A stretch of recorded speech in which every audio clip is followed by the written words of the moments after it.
우리 인사하고 시작하겠습니다. 안녕하세요. 오늘부터 우리가 내국소비세법 OX 문제집을 가지고 최종 정리를 하겠습니다. 우리 수업은 총 4회로 구성이 되어 있는데요. 4회 중에 3회는 부가가치세법을 정리할 거고 나머지 마지막 1회는 개별소비세법하고 주세법을 정리할 겁니다. 수업 시간은 월요일, 화요일, 오늘부터 해서 월요일, 화요일, 그리고 다음 주 월요일, 화요일 이렇게 오후 3시부터 시작을 할 거고요. 3시간 동안. 우리 문제는요. 기출 문제만 담겨 있습니다. OX 문제에서는 기출 문제만 다 담겨져 있다. 그런데 시간 관계상 모든 문제를 다 풀지는 못해요. 그 중에 이제 중복되는 거 그리고 아주 기본적인 내용은 배제를 하고 꼭 우리가 알아야 될 사항 위주로 해서 선별해서 문제를 풀어볼 겁니다. 그런데 여러분들이 자습을 할 때는 문제를 빠뜨리지 말고 수업 시간에 훑어보지 않은, 살펴보지 않은 문제도 다 풀어봐야 됩니다. 전부 다 풀어보고요. 그리고 틀린 것만 마지막으로 정리를 하면 되겠습니다. 앞에서 얘기한 것처럼 이 문제, OX 문제는요, 기출 문제만 반영이 된 거예요. 한 10여 년 동안에 기출된 문제를 전부 다 반영을 한 거거든요. 그래서 요 OX 문제에 나와 있는 내용만 여러분들이 완벽하게 정리를 한다면 최종 목표는 기본적으로 70점 이상은 가능하다. 그런 문제 수준으로 구성이 되어 있습니다. 교재는 이렇게 제본으로 나온 빨간색 책이 있죠. OX 문제. 이거를 프린트물로 나눠드리려고 했는데 나중에 여러분들이 프린트물이 점점 쌓여가면 이게 한 150페이지 이상 되거든요. 마지막에 이게 정리하기가 어려울 것 같아요. 그래서 좀 서둘러서 이 제본을 이렇게 마련을 했습니다. 이게 훨씬 더 정리하기가 좋겠죠, 그죠? 그래서 주교재는 OX 이 문제 빨간 책으로 하고요. 그 다음에 부교재는 어쨌든 우리는 단권화 교재는 서브노트입니다. 그래서 서브노트로 정리한 내용들을 왔다 갔다 보면서 그렇게 정리를 해 나갈 겁니다. 자, 바로 우리 문제 들어가죠. 1페이지입니다. 1절의 부가가치세 기초이론에 대한 건데 3번 보겠습니다. 부가가치세는 국민 총 지출 중 투자 지출에 대해서는 부과되지 않는다. 자, 이게 무슨 얘기냐면 우리 부가가치세 특징은 소비형 부가가치세죠, 그죠? 그래서 요게요, 소비를 위한 지출이든 투자를 위한 지출이든 세금계산서에 의해서 그 거래징수 당했음이 입증이 되면 전부 다 매출세액에서 매입세액으로 공제를 해주거든요. 그렇기 때문에 투자 지출에 대해서도 매입세, 세금계산서 등에 의해서 거래징수 당했음이 입증이 되면 매출세액에서 매입세액 공제가 되는 겁니다. 매입세액 공제가 된다는 얘기는 뭐예요? 부가가치세가 과세가 안 된다는 얘기죠, 그죠? 그래서 이게 소비형 부가가치세의 장점입니다. 그래서 맞는 얘기예요. 그러다 보니까 투자 지출을 하면 많이 하면 할수록 매입세 공제되는 게 많아지죠, 그죠? 그래서 투자를 활성화한다는 장점도 가집니다. 그래서 이 내용이 맞는 얘기다라는 것을 이해해 주시고 7번으로 갑니다. 부가가치세 과세기간은 소득세 과세기간과 동일하다. 이게 소득세에 대한 과세기간 문제가 나서 이 당시에 조금 혼동이 있었던 문제인데 이미 한번 노출이 됐기 때문에 우리가 이 내용을 좀 알아둘 필요는 있습니다. 부가가치세 과세기간은 일반 과세자를 기준으로 해서 1년을 반으로 나누죠. 1월 1일, 6월 30일, 7월 1일, 12월 31일 이렇게 나누는데 소득세는요. 간이과세자하고 똑같습니다. 그냥 1월 1일부터 12월 31일까지예요. 그래서 동일하다 그랬으니까 틀렸죠. 그죠? 그래서 소득세 과세기간은 1월 1일부터 12월 31일까지다. 요거 하나만 기억을 더 해두세요. 자, 8번. 부가가치세 과세 물건은 부가가치이므로 과세 표준은 부가가치액으로 하고 있다. 그렇지 않죠. 우리 부가가치세는 전 단계 세액공제법입니다. 그래서 과세 대상 거래를 우리가 정해 놓고요. 그 과세 대상 거래에 대해서 공급가액의 합계를 과세 표준으로 합니다. 그래서 과세 물건은 부가가치가 아니라 과세 대상 거래가 되는 거예요. 과세 물건이라는 것은 과세 대상이 되는 객체, 물건을 얘기합니다. 과세 물건은 과세 대상이 되는 물건. 어떤 걸 과세 대상으로 하느냐의 의미거든요. 우리 부가치세에서는 과세 대상 거래를 과세 물건으로 하죠. 그래서 재화의 공급, 용역의 공급, 재화의 수입. 그죠? 그리고 과세 표준은요. 각각의 공급가액의 합계액이 과세 표준이 되는 겁니다. 그래서 8번은 틀렸습니다. 9번 부가치세는 수입거래, 수출입거래에 관한 국경세 조정에 대한 배려가 없다. 결국은 국경세 조정 안 한다 이런 얘기잖아요. 근데 우리 부가치세는 국경세 조정합니다. 그래서 소비지국 가세 원칙을 적용하고 있죠. 그죠? 국제 간에 거래되는 그 거래에 대해서 부가가치세 조정을 하나도 안 한 거는 생산지국 가세 방식입니다. 그래서 그거를 국경세 조정을 해서 수정해가지고 반영한 방식이 그게 소비지국 가세 원칙의 방법이고요. 그 과세를 실현하는 방법이 수출하는 부분에 대해서는 영세율을 적용하고 수입하는 재화에 대해서는 내국 물품하고 동일하게 과세하는 방식으로 조정을 하는 겁니다. 그래서 국경세 조정을 한다. 그래서 X고요. 자, 오른쪽에 2절로 넘어가서 다음 페이지 2절로 넘어가서 1번 보겠습니다.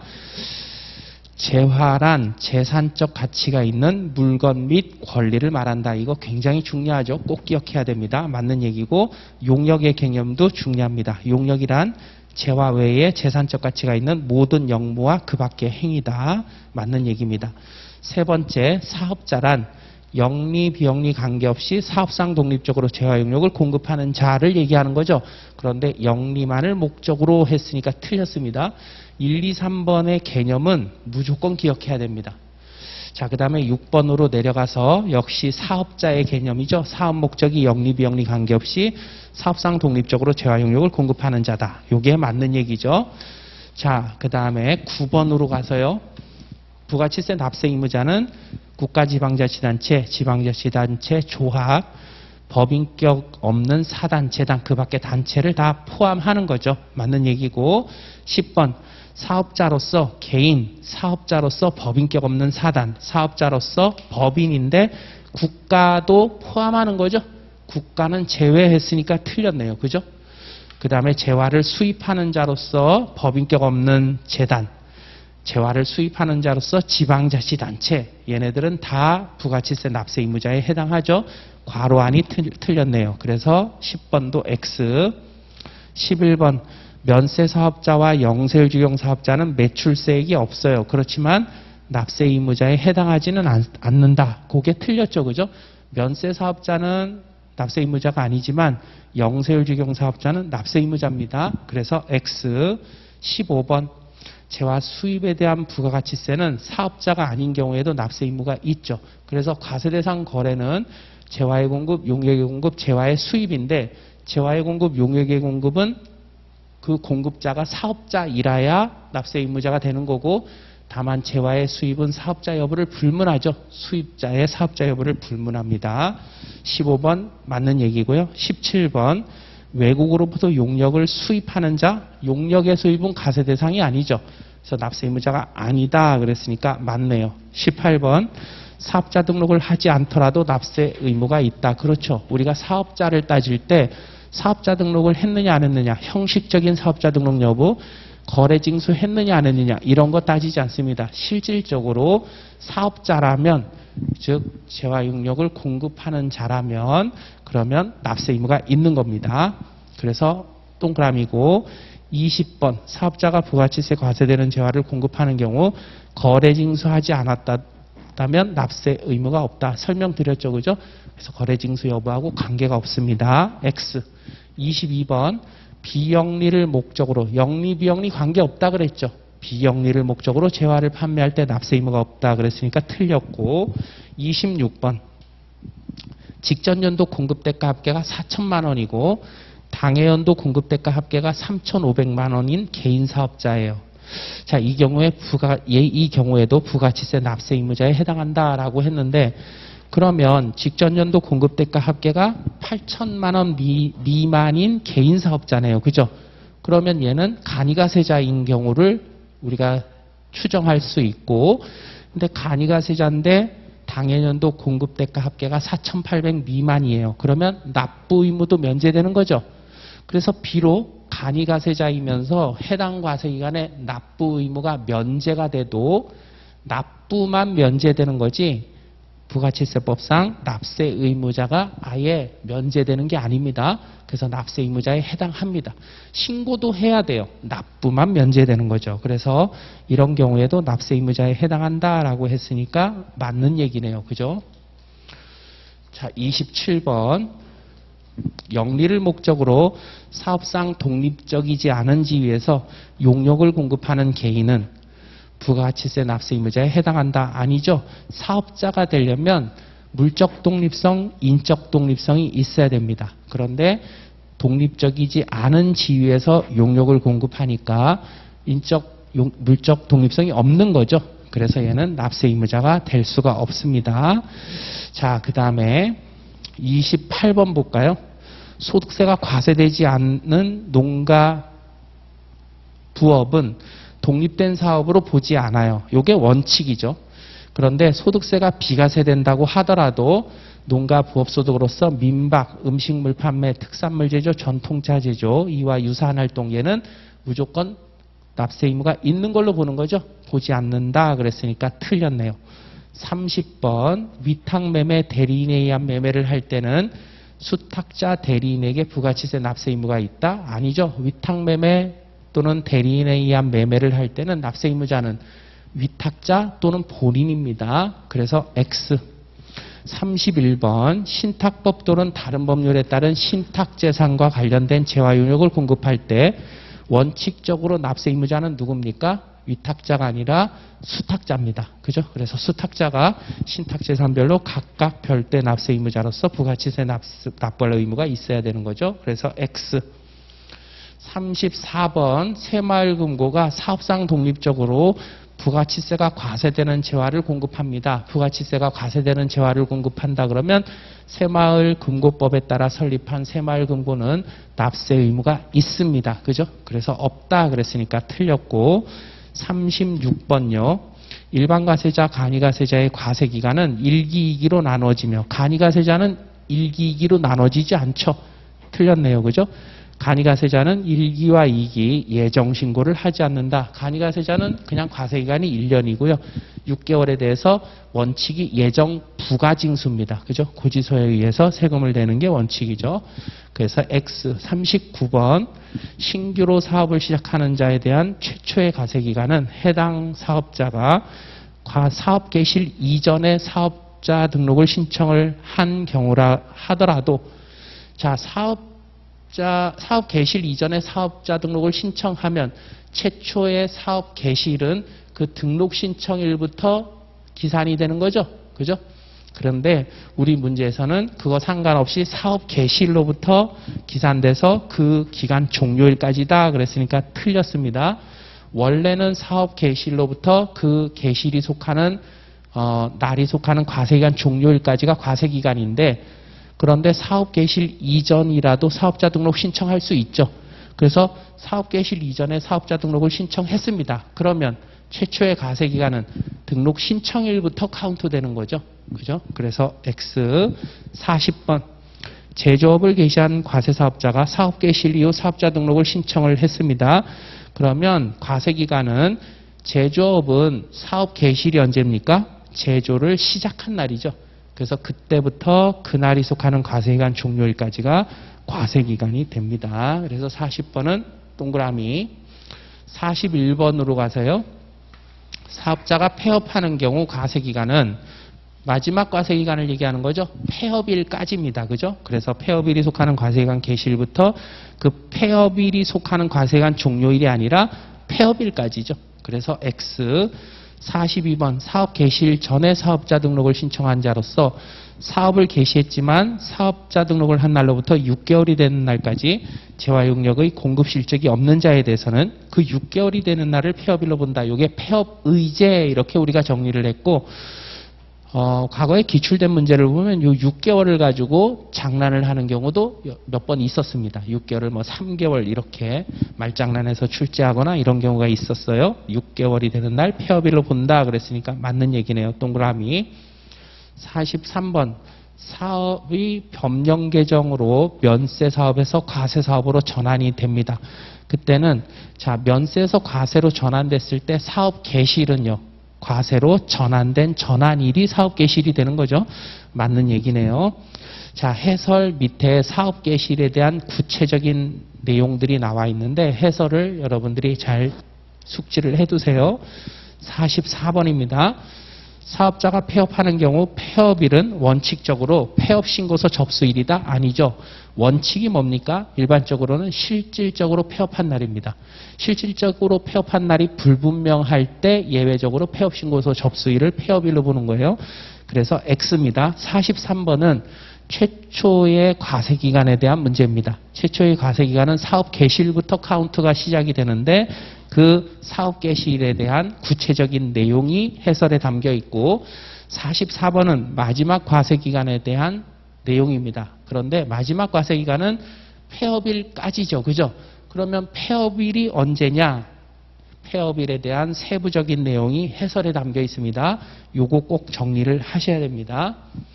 45번 합병으로 인한 소멸법인의 과세기간은 자 마지막 과세기간에 대한 내용이네요. 그죠? 그래서 합병일 때는 폐업일이 언제가 폐업일이 되냐 하면 설립등기일이나 변경등기일이 됩니다. 그래서 45번 합병으로 인한 소멸법인의 과세기간은 합병법인의 변경등기일 또는 설립등기일이 속하는 과세기간 개시일부터 소멸법인이 사업을 실질적으로 폐업한 날까지가 아니라 요 합병법인의 변경등기일 또는 설립등기일까지가 마지막 과세기간이 되는 거죠. 그래서 X 46번 분할도 마찬가지입니다. 분할에 있어서 마지막 폐업일은 분할법인의 분할변경등기일 또는 분할신설법인의 설립등기일이죠. 그래서 46번은 맞습니다. 그날이 폐업일이다 라고 했으니까 46번은 동그라미. 47번 간이가세자에 관한 규정이 적용되어 일반에서 간이로 변경되는 경우 변경되는 해에 간이가세자에 관한 규정이 적용되는 기간. 이런 문제가 나오면 어떻게 하라 그랬죠? 자, 교재에서 우리 문제에서 일반이 간이로 변경된다는 걸 이렇게 표시를 하고요. 그리고 물어본 게 뭐예요? 변경되는 해에 간이가세자의 규정이 적용되는 기간이라 그랬죠? 간이가세자에 대한 규정이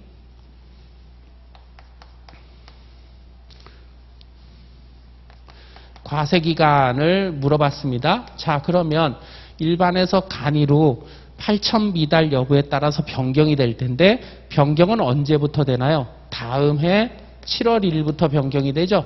다음에 7월 1일부터 이렇게 변경이 됩니다. 그래서 자, 요게 2000X 1년이라 그러면 2000X 2년 그리고 얘가 2000X 3년 이렇게 될 텐데 요 공급가액의 기준, 공급 대가를 기준으로 해서 8천 미달 여부에 따라서 유형이 변경되는데 우리 문제에서는 얘가 일반이고 얘가 간이로 바뀐다는 거죠. 간이는 언제부터 바뀐다고요?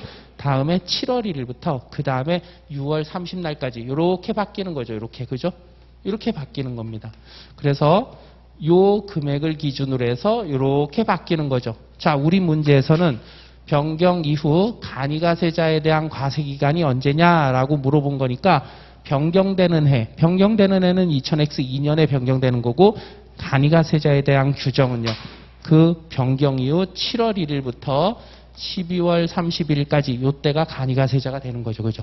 이렇게 따집니다. 이렇게. 그래서 이런 문제가 나오면 유형이 어떻게 변경되고 과세기간은 언제를 물어봤느냐 요걸 체크해가지고 여러분들이 정리를 하면 헷갈리지 않습니다. 그림을 그려보세요. 그렇지 않으면 머릿속으로 하면서 헷갈릴 수가 있어요. 이 문제에서 이렇게 물어볼 수도 있겠죠. 일반에서 간이로 변경되는 경우 변경되는 해에 일반과세자에 관한 과세기간은 언제냐 이렇게 물어볼 수도 있겠죠. 그죠? 그러면 일반과세자는요.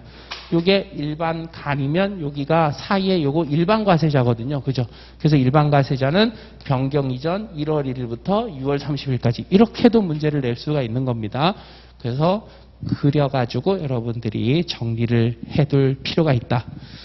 47번에는 그래서 변경 이전 7월 1일부터 12월 31일까지로 한다 그랬으니까 틀렸죠. 변경 이후 7월 1일부터 12월 31일까지가 맞고 48번에 역시 간이에서 일반으로 바뀌었는데 간이가세자에 관한 규정이 적용되는 기간이라 그랬죠. 간이가세자에 관한 규정이 적용되는 거 이거 반대입니다. 간이에서 일반으로 바뀌었다면서요. 그러면 간이에서 일반으로 이렇게 바뀌었네요. 그러면 이렇게 바뀌는 거니까 얘가 간이가 되고 얘가 간이가 되고 얘가 일반이 되겠죠. 이렇게 그죠? 이렇게 그려볼 줄 알아야 됩니다. 그런데 우리 문제에서는 이걸 물어본 거잖아요. 이게 언제냐. 그러니까 변경 이전 1월 1일부터 6월 30날까지라고 하면 되겠죠. 자, 그 다음에 49번 간이가세자에 관한 규정 적용을 포기를 합니다. 간이가세자 포기할 수 있죠. 포기는 달 기준입니다. 그죠? 자, 그래서 포기를 했대요. 그래서 간이에서 일반으로 변경이 됐습니다. 간이가세 적용 포기 신고일이 속하는 과세기간 개시일부터 그 신고일이 속하는 과세기간 종료일까지 일반 가세자의 과세 기간으로 한다 이렇게 됐는데 자, 요거 포기입니다. 간이가세 포기할 수 있죠. 얘는요. 금액에 따라서 공급 대가 기준에 따라서 유형이 변경되는 거고 포기는 우리 포기 날짜 언제로 우리가 정리를 연습을 했죠? 자, 요게 3월 7일입니다. 3월 7일 날 간이가세 포기를 했어요. 그죠? 이렇게 했죠. 3월 7일 날 우리 포기한 걸로 연습을 해왔습니다. 그러면 내가 계속해서 간이가세자입니다. 3월 7일 날 간이가세 포기를 했어요. 그러면 3월 말일까지 포기는 달 기준이니까 3월 말일까지가 어떻게 되는 거예요? 요게 간이가세자가 되는 거죠. 요게. 그리고 4월 1일부터 포기가 지금 1기니까 4월 1일부터 6월 30날까지 이때가 일반이 되겠죠. 그죠? 이렇게 여러분들이 그려놓고 이 얘기를 맞는지 틀리는지 검토해 보면 되겠죠. 그래서 49번 첫 번째 줄 뒷부분입니다. 간이과세 적용 포기 신고일이 속하는 과세기간 개시일부터 그러면 간이과세 적용 포기 신고일이 속하는 과세기간 개시일은 우리 문제에서는 1월 1일이 되는 겁니다. 그죠? 1월 1일이 맞죠? 3월 7일 날 포기했으니까 그 포기 신고일이 속하는 과세기간 개시일은 1월 1일이겠죠. 그때부터 그 신고일이 속하는 과세기간 종료일까지 그 신고일이 속하는 과세기간 종료일까지 일반과세자예요? 벌써 틀렸네요. 그죠? 일반과세자는 언제부터입니까? 포기 신고한 날이 속하는 달의 다음 달 1일부터 포기 신고일이 속하는 과세기간 종료일까지죠. 그죠? 그리고 간이가세자는요. 포기 신고일이 속하는 과세기간 개시일로부터 포기 신고일이 속하는 날이 속하는 달의 말일까지가 과세기간이고, 그죠? 그 다음에 4월 1일부터 6월 30날까지가 일반과세자였잖아요. 그죠? 그래서 49번은 틀린 내용입니다. 일반과세자 과세기간이 되려면 포기 신고일이 속하는 달의 다음 달 1일부터 그 날이 속하는 과세기간 종료일까지가 일반과세자가 되는 겁니다. 그죠? 그래서 47, 48, 49번 이 문제는 여러분들이 굉장히 많이 틀려요. 그런데 이런 문제를 해결할 때는 어떻게 해라? 그림을 그려서 해결하고 앞으로 간이가세 포기에 대한 내용이 나오면 우리 문제 계속해서 연습했던 것처럼 포기 신고일을 3월 7일로 해서 그 그림을 그대로 여러분들이 그려볼 줄 알아야 됩니다. 그래서 그림을 그려서 해결을 해라. 자, 51번. 사업자가 간이가세를 포기함으로써 일반과세자가 되는 경우 간이가세 포기 신고일이 속하는 과세기간 개시일 1월 1일이 되는 거죠. 그죠? 1월 1일. 그 신고일이 속하는 달의 말일까지 기간. 요거는 3월 말이 되는 겁니다. 요때는 간이가세자가 되는 거죠. 그 다음에 그 신고일이 속하는 달의 다음 달 1일, 4월 1일을 얘기하는 거죠. 자, 이때부터 그 해당 일이 속하는 과세기간 종료일 6월 30날까지가 되는 겁니다. 요거는 일반과세자죠. 그래서 요 각각의 기간이 하나의 과세기간이 되는 겁니다. 맞죠? 그래서 얘는 간이가세자의 과세기간이 되는 거고 얘는 일반과세자의 과세기간이 되는 겁니다. 간이가세자의 과세기간이 이 경우에는 1월 1일부터 3월 말 3월 31일까지 되는 거잖아요. 그러니까 간이가세자의 마지막 과세기간이 1월 1일부터 3월 31일까지니까 간이가세자에 대한 확정신고 납부를 4월 25일까지 하는 겁니다. 요거는 간이가세자에 대한 확정신고 납부예요. 그 다음에 4월 1일부터 일반과세자가 시작됐잖아요. 그래서 일반과세자의 최초 과세기간은 4월 1일부터 6월 30날까지죠. 그래서 요때부터 25일 이내니까 7월 25일까지 일반과세자에 대한 확정신고를 하는 겁니다. 각각을 과세기간으로 하는 거죠. 그죠? 자, 그 다음에 우리 납세지로 가서요. 52번을 보겠습니다. 부가치세는 사업장마다 신고 납부하는 게 원칙이죠. 맞고요. 53번 사업자가 사업장을 두지 아니하면 사업자의 주소 고소를 사업장으로 하죠. 맞는 얘기인데 더 정확하게 하면 결정 경정 당시에 사업자의 주소 고소입니다. 그죠?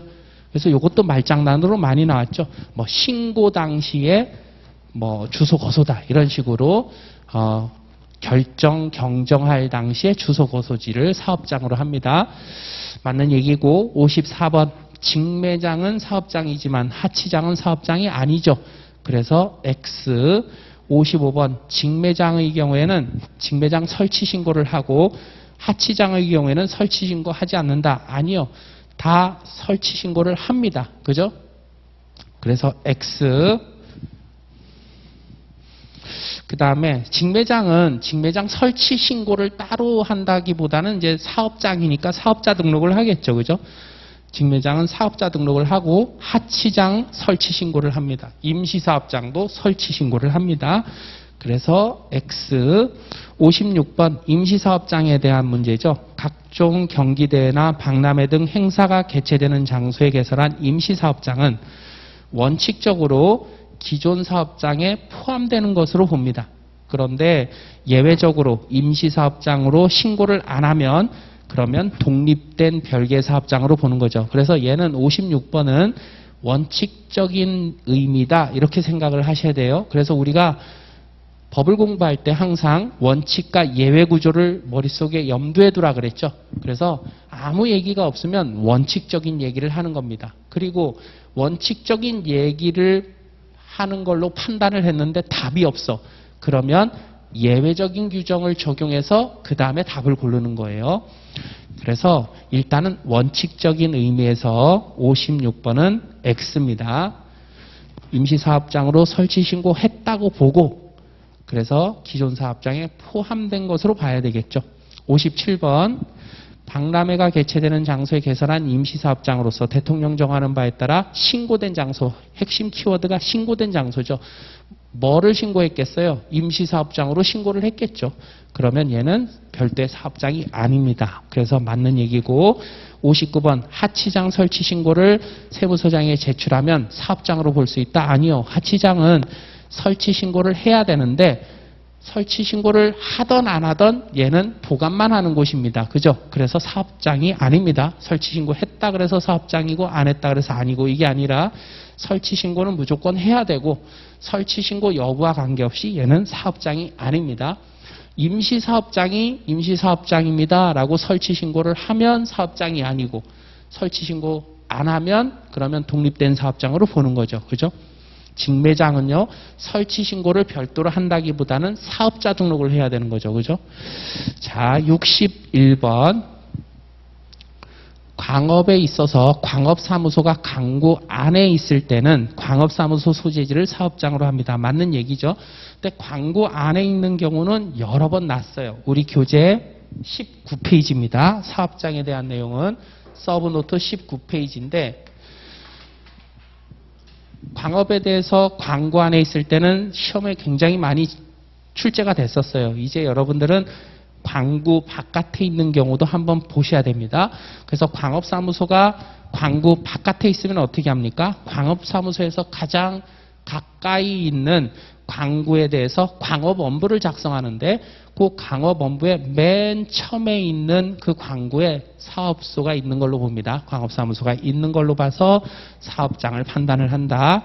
자, 62번 제조업에 있어서는 최종 제품을 완성하는 장소가 사업장이죠.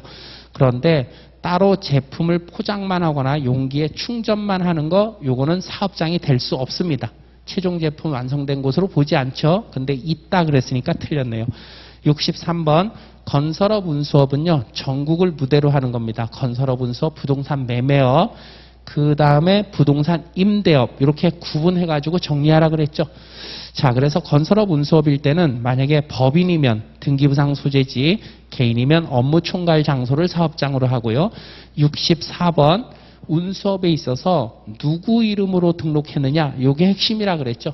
그래서 지입 형태의 사업인데 만약에 그 차량 등을 법인 명의로 등록했다 그러면 이게 키워드죠. 법인 명의로 등록. 그러면 그 법인을 기준으로 해서 따라가라고 했습니다.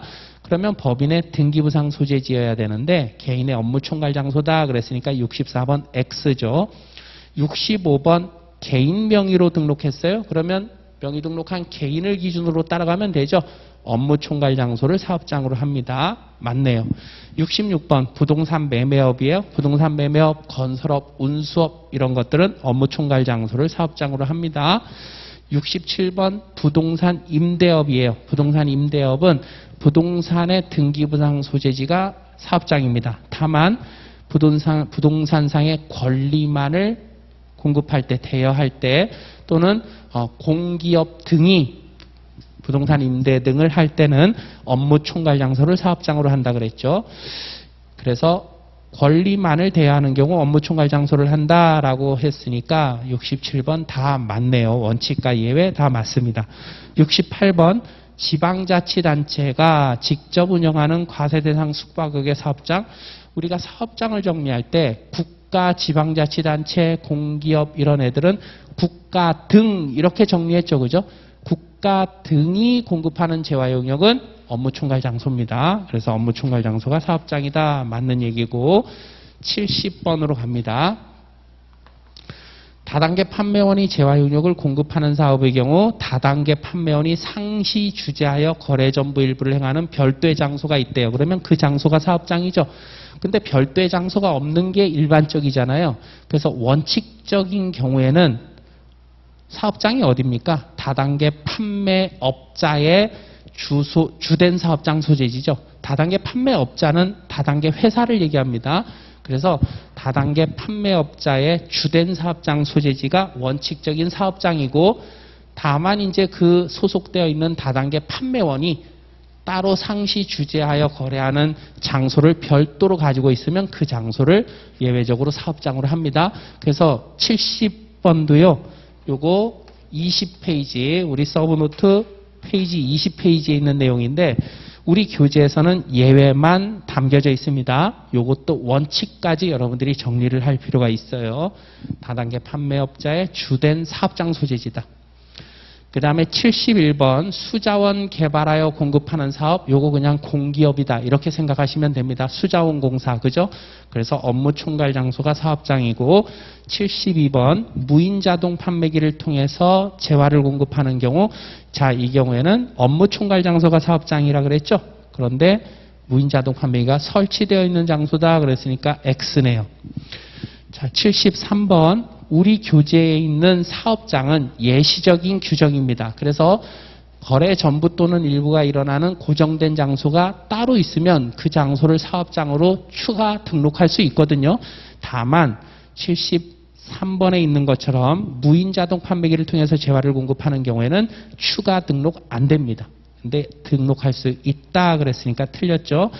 74번 외국법인의 경우 외국법인의 국내 사업장이 사업장이죠. 외국법인 비거주자는 그 국내 사업장이 사업장이 됩니다.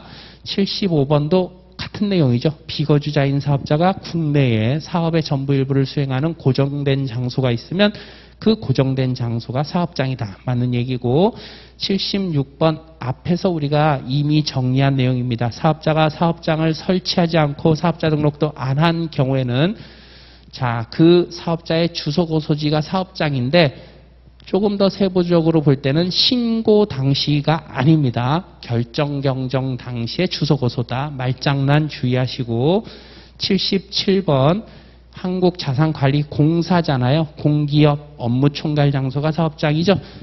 맞는 얘기입니다. 78번으로 가서 자 78번도 페이지 20페이지를 참고합니다. 서브노트 20페이지. 자 전기통신사업법에 따른 법인이 법인인 전기통신사업자가 기재부령으로 정하는 이동통신 역물을 제공하는 전기통신사업의 경우에는 법인의 본점 소재지다. 이렇게 그냥 단순하게 기억을 합니다. 그리고요, 통합 청구 방식, 요금을 통합 청구 방식으로 청구하는 사업이 있죠. 그 경우에는 통합의 키포인트를 두고 업무 총괄 장소를 사업장으로 한다. 이렇게 여러분들이 간단하게 정리하면 되겠습니다. 우리 교재 20페이지를 잠깐 봅니다. 자, 20페이지 보시면 거기 기타란에 있는 내용인데요. 기타란에 동그라미 1번하고 동그라미 2번을 지금 설명을 드린 거예요. 동그라미 1번, 이동통신 역물을 제공하는 전기통신 사업은 법인은 본점 소재지, 그리고 개인은 업무 총괄 장소입니다. 그런데 동그라미 2번, 통신요금 통합 청구 방식 있죠?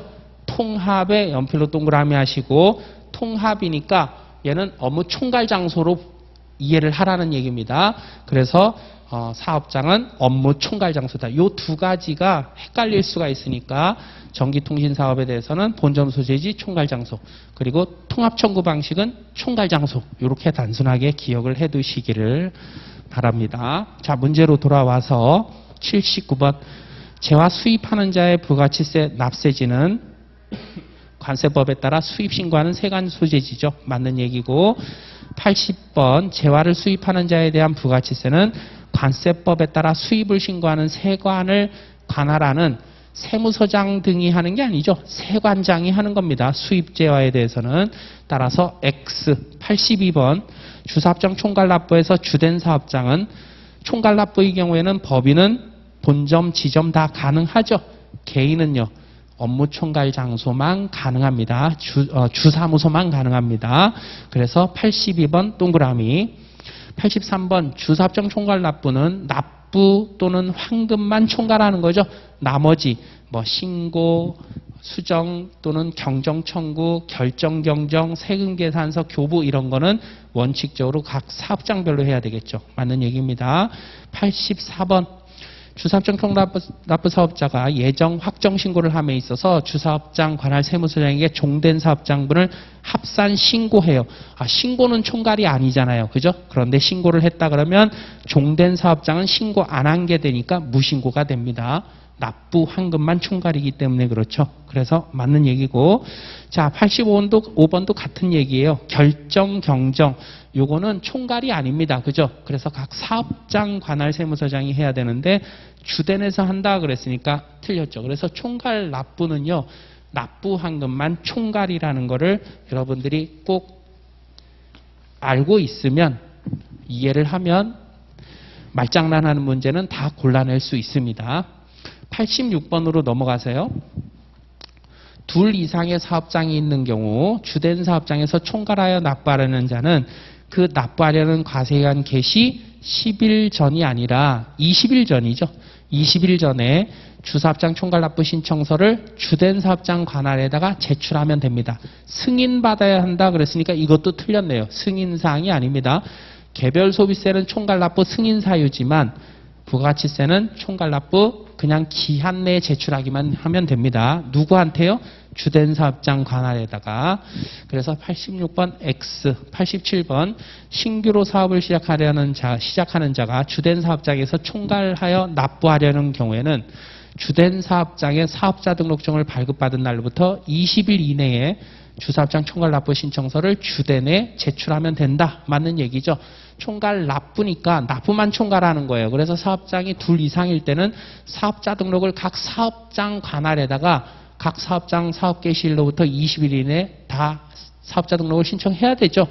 그리고 이제 주된의 사업자 등록증이 나오면 그 발급받은 날부터 20일 이내 이제 비로소 총괄 납부를 신청하는 겁니다. 주된에다가. 자, 89번 사업자 단위과세 사업자는 모든 걸 다 총괄하는 거죠. 주된 사업장에서.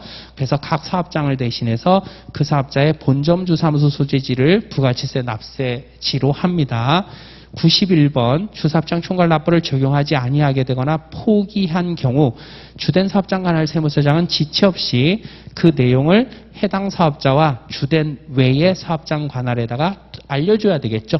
맞는 얘기고. 92번 총괄 납부 포기한 경우 포기한 날이 속하는 과세기간부터 각 사업장에서 납부해야 된다? 아니요. 다음 과세기간부터 적용하죠. 왜요? 처음에 총괄 납부 신청하거나 포기 신고하는 거는 그렇게 하고자 하는 과세기간 개시 20일 전까지 하는 거잖아요. 그러니까 그 다음 과세기간부터 적용이 되겠죠. 94번 주사업장 총괄 납부 사업자가 일부 종된 사업장을 총괄에서 제외합니다. 키워드가 뭐예요? 총괄 납부에서 추가하거나 제외하는 게 키워드죠. 그죠? 그럴 경우에는 총괄의 핵심이 있는 거죠. 그래서 변경신고를 어디에다가 제출합니까? 주된 사업장 관할 세무서장에게 변경신고서를 제출하는 거예요. 그래서 X 해설 꼭 정리를 해야 됩니다. 우리 총괄 납부에 있어서 변경 사유가 생겼을 때 변경 신청은 지체 없이 해야 되고요. 그리고 그 변경 신고를 어느 관할에다 해야 되느냐? 요거 시험 문제 자주 출제가 됐으니까 꼭 기억을 해야 됩니다. 지체 없이 변경 신고하면서 그 관할은 어디에다 한다? 자, 거기 해설을 보시면 신설하는 경우 종된 사업장 신설, 그리고 종된을 주된으로 변경, 그리고 사업자 등록 정정 사유가 생겼을 때는 그 해당하는 관할 세무서장한테 변경신고서 제출하면 되는 거죠. 신설하는 관할 또는 주된으로 변경하고자 하는 관할, 정정 사유가 발생한 관할, 여기에다가 변경신청서를 제출하면 되는데, 그런데 사업자 등록 정정 사유 중에 단 하나, 누가 변경돼요? 대표자가 변경됩니다. 대표자 변경 사유일 때는 주된에다가 변경 사유를 하는 겁니다. 그 다음에 4번, 5번은 핵심이 뭐라고요? 총괄의 제외, 총괄의 추가입니다. 총괄이니까 주된에다가 하면 되는 거죠. 그죠? 그래서 요거 꼭 기억을 하시고, 요렇게 변경 신고를 하면 언제부터 변경 사항이 적용되는 겁니까? 변경 신청서 제출한 그 과세기간부터 변경이 되는 겁니다. 다음 과세기간이 아니라 그 과세기간부터라는 거. 자, 쭉 넘어가서요. 100번을 보겠습니다. 100번. 주사업장 총괄납부 변경신청서를 제출했을 때는 변경신청서 제출한 날이 속하는 과세기간부터 변경된다 그랬죠. 그래서 맞는 얘기고, 101번, 102번 다 같은 내용입니다.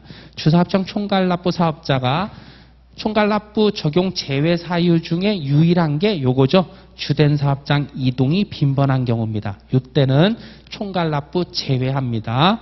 자, 그래서 101번 맞고요. 102번 주사업장 총괄납부 사업자가 종된 사업장의 변경 신청을 빈번하게 하는 경우, 요거는 제외 사유 아닙니다. 그죠? 그래서 이 경우에 주된 사업장 관할 세무서장은 주사업장 총괄납부 적용 안 한다 그랬으니까 틀렸죠. 주사업장 총괄납부 적용 제외의 유일한 사유가 주된 사업장의 이동이 빈번한 경우입니다. 그래서 요거 꼭 기억을 해 두시기 바랍니다. 우리 10분만 쉬었다가 사업자 등록 살펴보겠습니다.